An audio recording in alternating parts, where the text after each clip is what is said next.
ดุจตายอดภูสีสูงเด่นงามวัดวาอาม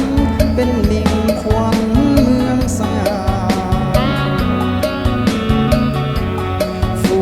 งชนทั่วไปใจล้วนเมตตาพุทธศาสนานำพาสุขสันต์ดินแดนแห่งความวิไลเลี้ยวแลแห่งใดสวนจิตใจเบิกบานเพลินเที่ยวชมพิลมสำราญพบเห็นแต่หออิ่มนั้นพาฝันซึ้งตรึงใจถิ่นแดนใดใสจะเปรียบเหมือน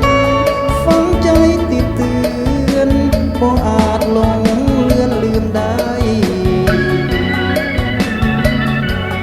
ยิ้มนานแนบตรึงซาบซึ้งเรือไทยมีค่าความหมายไมตรีต่อกัน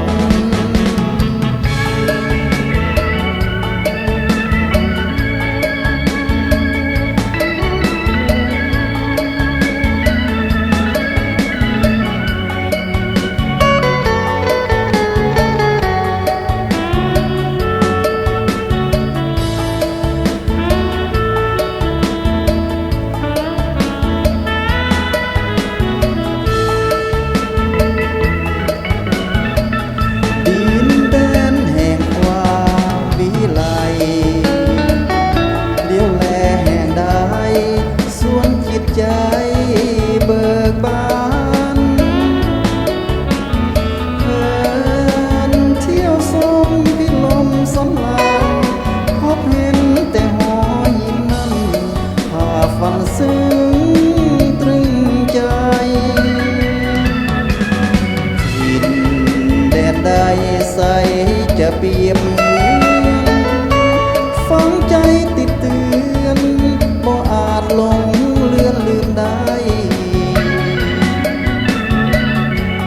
ยิ้มนั้น